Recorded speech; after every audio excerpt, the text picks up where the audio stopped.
এই থামো প্লিজ, এই ছেলে প্লিজ। আমি বারবার আজকে যার জন্মদিন পালন করবার জন্য আমরা এখানে আলোচনা উপস্থিত হয়েছি, তিনি সবসময় যে জিনিসটার উপর সবচেয়ে গুরুত্ব দিতেন তা হচ্ছে শৃঙ্খলা এবং অন্তরে চলে গেছে। যে কথা আমরা সবসময় বলি যে তাকে যতই তোমরা ভুলে দিতে চাও, তার নাম যতই মুছে দিতে চাও, তার নাম মানুষের অন্তরে প্রবেশ করে আছে। প্রিয় সহকর্মীরা, বন্ধুরা, ভাইয়েরা, যে কথাটা এখানে আমাদের বক্তারা, আলোচকরা, বিশেষ করে জাহাঙ্গীরনগর ইউনিভার্সিটির ভাইস চ্যান্সেলর সাহেব বলেছেন যে শহীদ প্রেসিডেন্ট জিয়া রহমানের আমরা বলি জিয়ার সৈনিক, ছেলেরা স্লোগান দিচ্ছে, আমরা স্লোগান দিই, তাই না? জিয়ার সৈনিক তখনই আমরা হবো যখন জিয়া রহমানকে সত্যিকার অনুসরণ করতে পারবো। তার যে জীবন, তার যে কর্মজীবন, তার যে রাজনৈতিক চিন্তা, সেগুলোকে যখন আমরা বাস্তবায়িত করতে পারবো, সেটাই হবে সবচেয়ে সৈনিক হওয়ার উপযুক্ত কাজ, তাই না? সেখানে সবচেয়ে বড় জিনিস শৃঙ্খলা, নিয়মানুবর্তিতা এবং কাজের প্রতি আন্তরিক নিষ্ঠা আর দূরে চিন্তা করা, দূরদৃষ্টি, এ সবগুলো মিলিয়েই কিন্তু জিয়া রহমানকে চিন্তা করতে হবে। আমার ভাবতে অবাক লাগে যে ওই সময়ে যখন গোটা পৃথিবী একটা ভিন্ন চিন্তা ভাবনার মধ্যে ছিল, সেই সময় যখন তিনি রাজনৈতিক দায়িত্বে পেলেন, সেই সময় তিনি চিন্তা করে ফেলেছিলেন যে বাংলাদেশকে বর্তমান থেকে পুরো তুলে ধরতে হলে জনগণের পার্টিসিপেশনটা যে সবচেয়ে বড় কথা। জনগণের পার্টিসিপেশন কিভাবে হবে?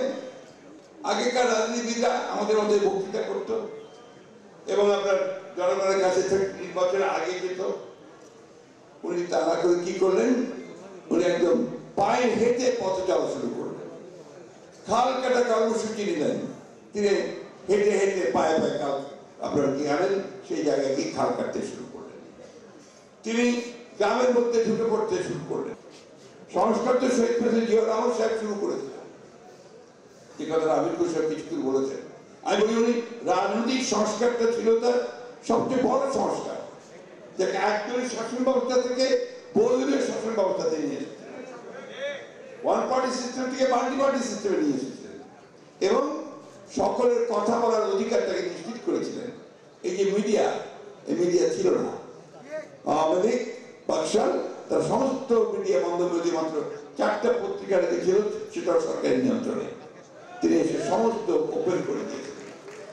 তিনি প্রথম টেলিভিশন, সাদা কালো টেলিভিশন ছিল, এটাকে তিনি রঙিন টেলিভিশন করে নিয়ে আসলেন এবং তার আমলেই আন্তর্জাতিকভাবে বাংলাদেশ একটা মর্যাদার আসনে গিয়ে প্রতিষ্ঠিত হয়েছিল।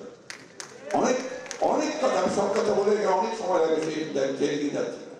আমি শুধু আপনাদেরকে যে কথাটা বলতে চাই যে জিয়া রহমানকে অনুসরণ করলেই আমরা কিন্তু ঠিক পথে এগিয়ে যেতে পারবো। আমাদের সৌভাগ্যের কথা যে আজকে আমাদের ভারপ্রাপ্ত চেয়ারম্যান, আমাদের তরুণ নেতা, যিনি উত্তরাধিকার সূত্রে প্রাপ্ত নন, তিনিও আজকে এই লম্বা লড়াইয়ে তিনি নির্যাতিত, নিপীড়িত এবং তিনি রাজনীতির সঙ্গে বহু আগে থেকে জড়িত হয়েছেন। তিনি আজকে আমাদেরকে নির্দেশনা দিয়ে সেই পথে নিয়ে যাচ্ছেন। আপনারা লক্ষ্য করে দেখবেন, আমি কথাগুলো খোলামেলা বলছি একেবারে, যে আজকাল আমাদের চেয়ারম্যান সাহেবের বক্তব্য নিয়ে যারা তার সবচেয়ে বড় নিন্দুক ছিল, ক্রিটিক ছিল, তারাও বলছেন যে না, এখন কিন্তু তারেক সাহেবের বক্তব্য খুব ভালো হচ্ছে। এই কথাটা এই সময় খুব প্রয়োজন আছে, কারণ এই কথাটা এখন বাংলাদেশ একটা ভঙ্গুর অবস্থার মধ্যে আছে। এই সময় যে নেতার বক্তব্য জাতিকে উদ্বুদ্ধ করবে, অনুপ্রাণিত করবে, সেখানেই কিন্তু জাতির সামনের দিকে এগিয়ে যেতে পারবে। সেই জন্যই আল্লাহর অশেষ রহমতে আমাদের সেই নেতৃত্ব আমাদের সামনে চলে এসেছে। আমাদের দায়িত্ব হবে আমরা দেশে থেকে সেই জনগণের যে সততা, সেই সততাকে যেন সবাই আমরা রক্ষা করি। তার যে স্বপ্ন, সেই স্বপ্নকে বাস্তবায়িত করবার জন্য আমাদের চেয়ারম্যান তারেক রহমান সাহেবের যে স্বপ্ন, সেই স্বপ্নকে বাস্তবায়িত করার জন্য আমরা যেন সবাই ঐক্যবদ্ধভাবে সামনের দিকে এগিয়ে যাই। আরেকটি কথা বলে আমি শেষ করবো, সেটি হচ্ছে যে সহনশীলতা, টলারেন্স, গণতন্ত্রের অন্যতম প্রধান জিনিস হচ্ছে কিন্তু সহ্য ক্ষমতা। আমাদের গণতন্ত্রে বিশ্বাস করি, আমাদেরকে অনেক অনেক কথা বলবে, আমাদের সমালোচনা করবে, সেই ক্ষেত্রে আমাদেরকে ধৈর্যের সঙ্গে সামনের দিকে এগিয়ে যেতে হবে। আরেকটি কথা আমি যে অনেকেই আছেন আমাদের ঢাকা মহানগরের নেতৃবৃন্দ আছেন, ছাত্রদল, যুবদল, অঙ্গ সংগঠনের সবাই আছেন এখানে। মানুষের কাছে যেতে হবে, প্রতি পাড়ায় পাড়ায় যান, প্রতি পাড়ায় পাড়ায় যে সংগঠন তৈরি করছেন আমাদের চেয়ারম্যান সাহেবের নির্দেশে সেগুলো আরো শক্তিশালী করেন। ছাত্রদল প্রতিটি শিক্ষা প্রতিষ্ঠানে শক্তিশালী অবস্থান গ্রহণ করেন এবং আমরা যেন আমাদের রাজনীতি দিয়ে সামনের দিকে এগিয়ে যেতে পারি। সংস্কার তো শুরু করেছি আমরা 2 বছর আগে। আমাদের নেতা পদ চেয়ারম্যান মহোদয় 31 দফা দিয়েছেন, তাই না?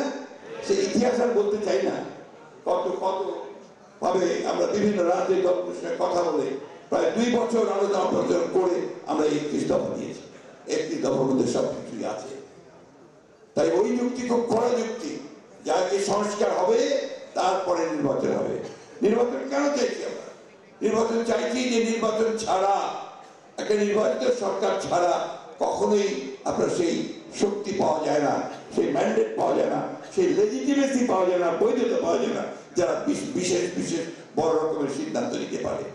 এমনকি এই সংস্কারগুলোকে যদি আপনার কনস্টিটিউশন নিতে হয়, কনস্টিটিউশন সংস্কার, সেটার জন্য তো আমরা একটা পার্লামেন্ট লাগবে। সুতরাং নির্বাচন প্রয়োজন, সেই জন্যই যত দ্রুত হয় ততই দেশের সংকট দ্রুত কাটবে, রাজনৈতিক সংকটগুলো মোকাবেলা করা সম্ভব হবে, অর্থনৈতিক সংকটগুলো মোকাবেলা করা সম্ভব।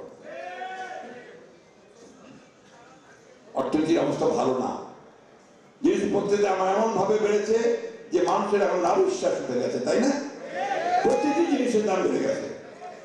আমি অন্তর্বর্তীকালীন সরকারকে বলবো, অনুগ্রহ করে ওই দিকে নজর দিন, অনুগ্রহ করে সুশাসনের দিকে নজর দিন। এখন আপনার সরকারের যারা আমলা আছে, যারা কর্মচারী কর্মকর্তা আছে, তারা কিন্তু আবার শুরু করেছে আগের মতো কাজ। দুর্নীতি শুরু হয়ে গেছে। দয়া করে এই দুর্নীতি যেন না হয় সেই দিকে আপনারা লক্ষ্য দিন। আপনারা যেন সুশাসন দিতে পারেন সেদিকে নজর দিন। পুলিশ যেন ভালো কাজ করে, আমরাও যেন ভালো কাজ করে সেদিকে নজর দিন। বিশ্ববিদ্যালয়গুলোকে, শিক্ষা প্রতিষ্ঠানগুলোকে ঠিকমতো চালু করার চেষ্টা করুন। এই কাজগুলো করা দরকার। এবং সঙ্গে সঙ্গে নির্বাচনের জন্য দ্রুত ব্যবস্থা গ্রহণ করুন। এই কথা বলে আজকে আবার আমাদের দলের প্রতিষ্ঠাতা, আমাদের গণতন্ত্রের যিনি নতুন করে গণতন্ত্র দিয়েছিলেন আমাদেরকে, সেই শহীদ প্রেসিডেন্ট জিয়াউর রহমান, যিনি আমাদেরকে নতুন বাংলাদেশের স্বপ্ন দেখিয়েছিলেন, সেই শহীদ প্রেসিডেন্ট জিয়াউর রহমান জন্মদিনে আমি তার প্রতি আমার শ্রদ্ধা নিবেদন করছি।